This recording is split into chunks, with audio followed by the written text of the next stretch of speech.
Hi, I'm Matt here in Michigan. And I'm Randall here in Texas. Today, Matt and I are continuing down the Star Trek original crew movies. If you haven't already watched them, make sure to go catch the motion picture, The Wrath of Khan, The Search for Spock, and The Voyage Home. But this week, we're on Star Trek V, The Final Frontier. Woo boy. Okay, we're gonna do The Final Frontier. Came out in 1989. It's directed by William Shatner. Um, it's produced by Harv Bennett, who's been around since the Wrath of Khan days. Oh man, Matt, this one's tough. This one's tough. So, what do you think of Star Trek V: The Final Frontier? I agree with you. It is tough. Um, you know, it was interesting. Before I always kind of thought like The Voyage Home was like my least favorite of the original Star Trek films, just because I saw it so much. But after watching it again, I come to appreciate like the humor and stuff. This one though, this one I think might be my least favorite. And I won't say it's a bad movie. This isn't a bad movie by any means. I think it just kind of talks to how good, some of the other Star Trek films are.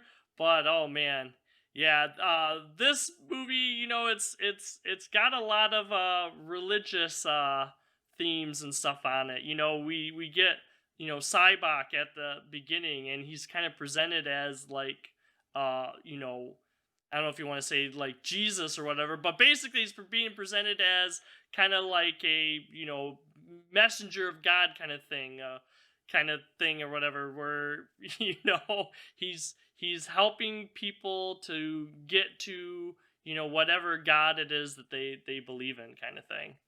To give this film some real context, you have to understand a couple of things. Um, Really, number one, right off the bat, is that there was a Writers Guild strike going on at the time, or very close to when this movie was going into production. So a lot of it is kind of underwritten and underdeveloped, and you can see that when you're watching the movie, where it's like, well, that was an interesting plot thread with like Cybok and his ability to do something, but they don't really capitalize on it and they don't really explain it. He just has a special power, you know.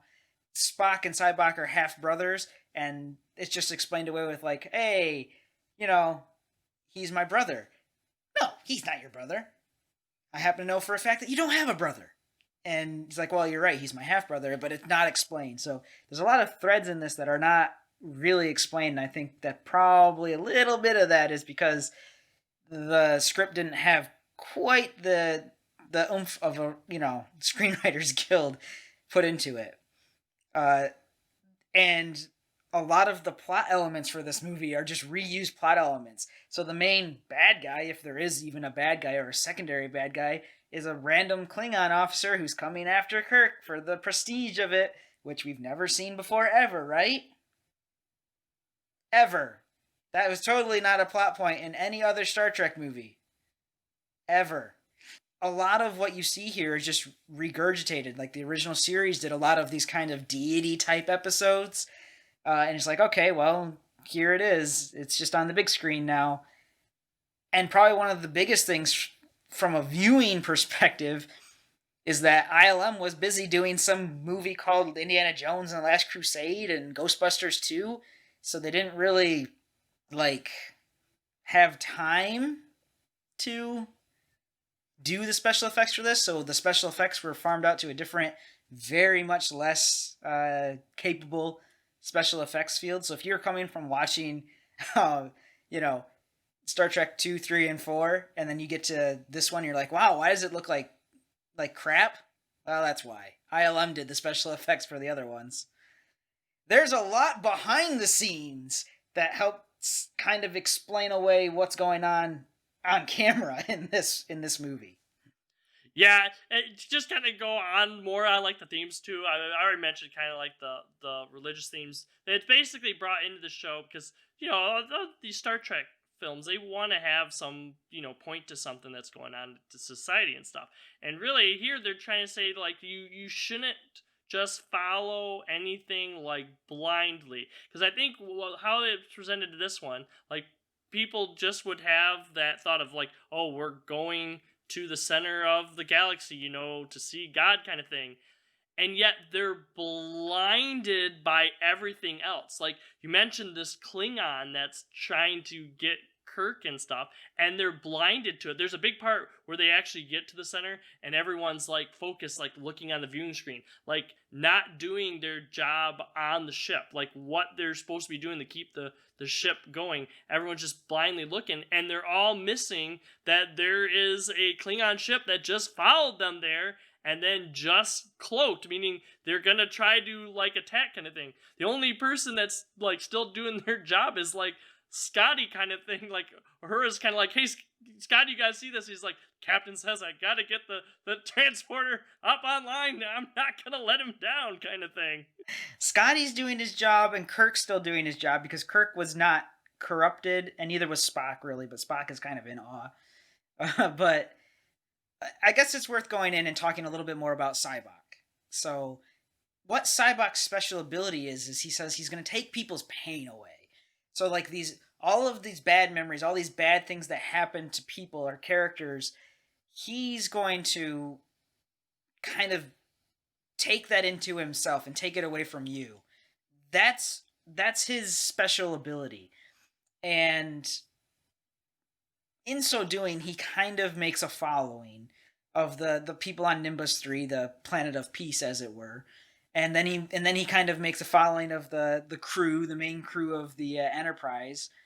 Like, oh, things are so much clearer now. Things are so much better. Like he has this kind of weird power over people, but not over Spock, who's super logical Vulcan, and not over Kirk. And there's a few scenes in this movie that I cherish, and it's actually one of the few scenes where I go and I rewatch it. One of the reasons is Kirk's like, no, I need my pain.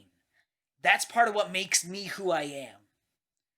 I actually like that message. I like that scene. I like the idea. I mean, it's kind of a little underwhelming where it takes place, just kind of like in a random boardroom of the Enterprise, but like I like where they're going with it, where he's been able to do this for everyone, take away their pain, and made this awesome, all lovely, powerful person. But Kirk's like, no, that's just not something that works. As people, we need the things that made us the way we are. I really like that scene too. Just to kind of go on with like Cybok. So Cybok is basically, banished, expelled, or whatever for Vulcan because he decides to embrace like the old ways. Instead of going with pure logic, he tries to go to pure feelings. That's what his endeavor was. He was, seen as he could have been this great intellect, but instead he chose to go pure feelings where Spock is kind of like the opposite. Even though he's part human and stuff too, he was raised in the Vulcan way, and he believes in logic. And like you said, that was a big part too. Cybok does that thing to Spock, but Spock is like, he still remains in his logic. He's like, no, through logic I already decided that I am supposed to be in Starfleet. This is where I'm supposed to be. It's not my feelings that are compelling me to do stuff or whatever. I've already made my decision. I've already decided on my path. And I'll say, the best part about this film is, what we've talked about the other films. It's about, the characters. And we still have those three characters that we keep building on, I think are still really good in this film.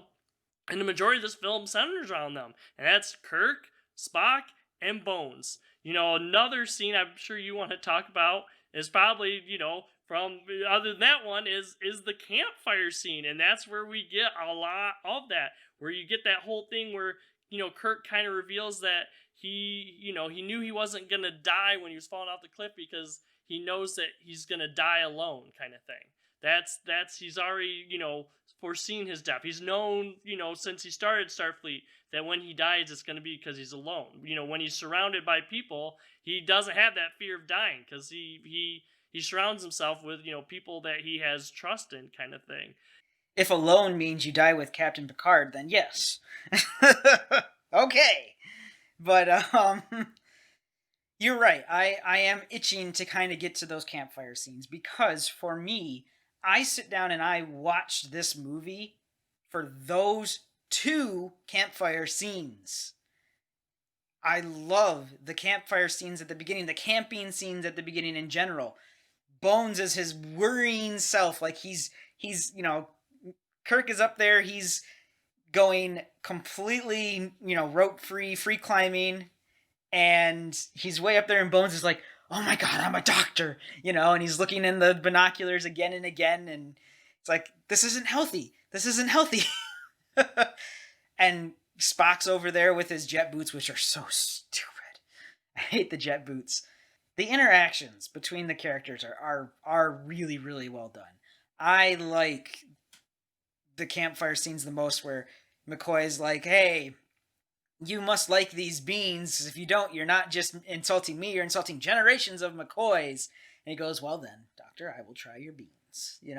Like, it's a fun character growing moment that's outside of the context of the greater part of the movie, and it all comes back around at the end, where they're back out just going camping. And at the beginning, Spock didn't know any, like, row your boat or anything, and McCoy's like, "You don't even know row your boat." And they start singing row your boat because Spock's learned it, and it's like you said, it is about the characters. It is about that interaction between these three characters. And if there's any saving grace to this movie, and that's, being pretty generous, it is these three and their interactions. I just love that too, when Row Your Boat is introduced and they first start singing it, and Spock's not singing it, and they're like, "Spock, why aren't you singing?" And he's like, "I'm logically trying to think of, what the song actually means." And Bones is like, "That's not the point, Spock. You just are supposed to sing because singing is fun. You're not supposed to pay attention to what the words are actually saying." So it's kind of cool that at the end, Spock, who's learned a whole bunch of like human culture and stuff. Bones makes fun of him, and yet you don't know row your boat. Shows how much you looked into things. But he, at the end, found out that in the time between the two campfires, Spock found the time to actually learn how to play row your boat at the end, so that we have that nice, scene at the end. So yeah, I agree. Stuff like that coming full circle. And like we already mentioned, the family stuff, to have that come circle, where Kirk is like, "I'm gonna die alone," but then come at the end, it's like, what, I was wrong about that. I do have a family. You guys are my family, kind of thing. Bones, Spock, and the crew. That's who my family is. And as long as I'm with my crew, I'm never gonna be alone. But not be too nostalgic, or too like, "Hey, I like it for this." Shoved in between that is just one very bad, pretty bad film. Like, the idea of there's a crisis on Nimbus 3 and they're going to send the Enterprise A crew out, but the Enterprise A is in shambles. Like, it's barely working, but that's barely even a plot line, because later it's just everything seems fine. No big deal. It's just there at the beginning, just to come find out that Cybok just used it to lure any ship out. He didn't mean to lure his ship with his brother. This just so happens to be the Enterprise A. And then they're just going to go on a mission to the center of the galaxy.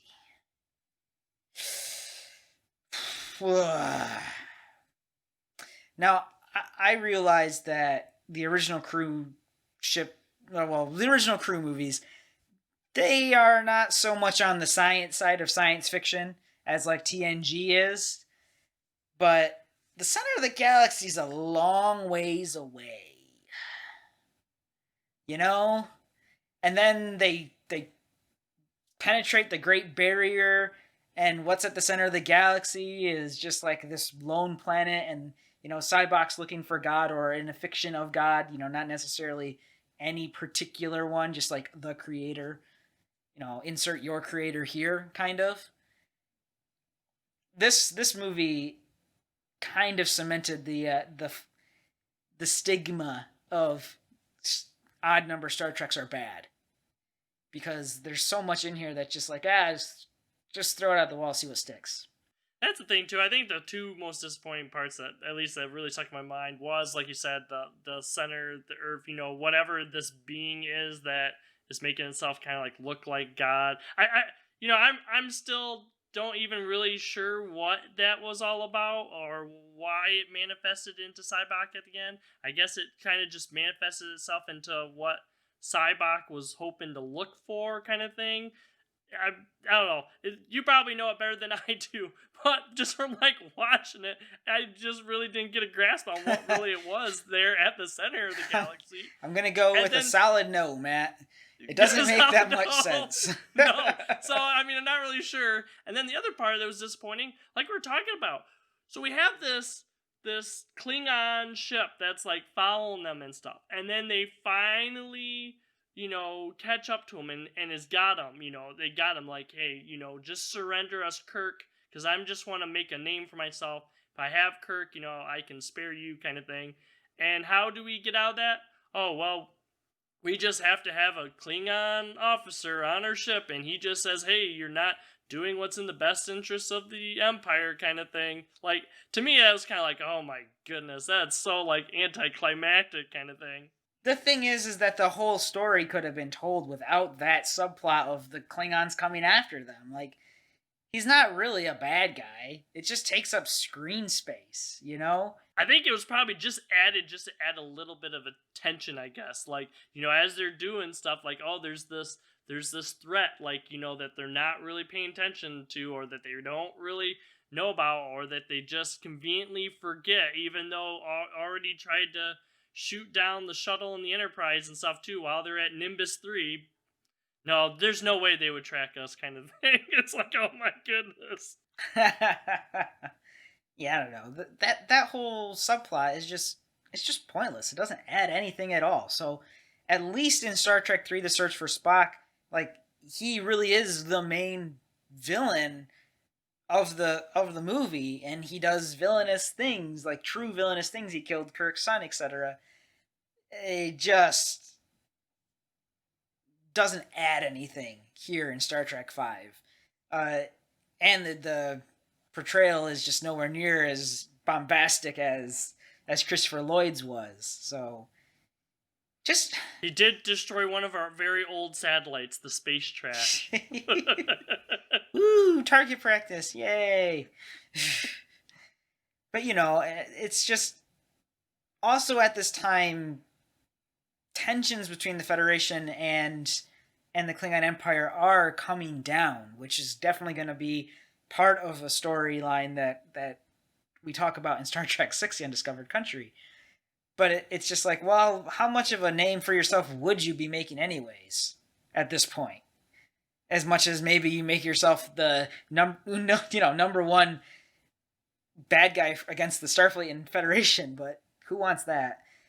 The thing about this movie is it gets so far away from the science of science fiction and into the camp. I think they're like, you know what, Star Trek 4 was fairly successful, and we kind of went a little bit campier with that than we had with 2 and 3. So let's kind of see if that works.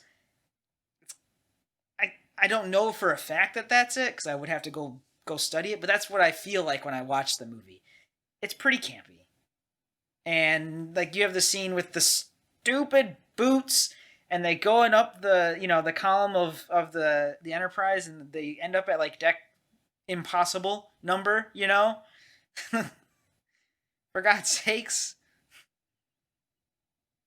The ship's not that big. And it's like, if it was meant to be funny, it's not funny because it's so unrealistic. Even by Star Trek standards. This is a faster way up. So yeah. I do. I watch this movie as more or less any guilty pleasure Star Trek movie. I'm like, all right, I'll watch Star Trek because I like Star Trek. But man, as a movie, is it disappointing. Even as a Star Trek movie, is it disappointing. Yeah, this is definitely a movie that I probably would not seek out to watch on its own.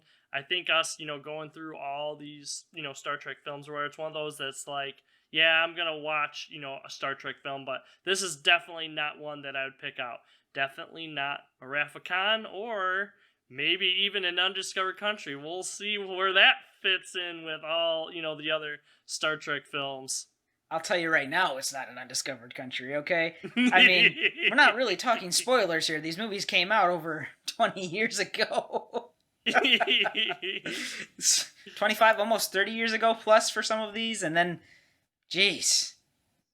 Either I'm getting old or these movies are getting old, or both.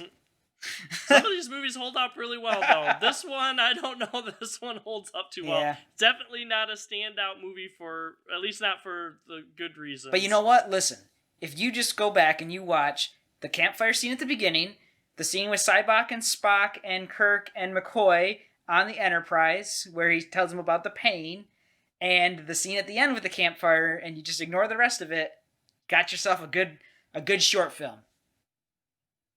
Just watch those. That's my recommendation. Well, Randall and I want to know what you guys think. Are we being a little bit too harsh on the final frontier, or are we not being harsh enough? What do you guys think? Be sure to comment below, and we'll respond to your comments and stuff. Like I said, we've been going through all the original Star Trek films. There's still one more to watch. You can watch all those videos on our website. Just be sure to give this video a like if you enjoyed it, and to subscribe to see some of those other videos. And just to let you know, on our social media page, we'll also keep you up to date on different stuff going on in the movie world and what we're working on next. For now, I'm Matt here in Michigan. Have a good day. And I'm Randall here in Texas. See everyone later. Next time on No Market Media. Please consider checking out some of our other videos.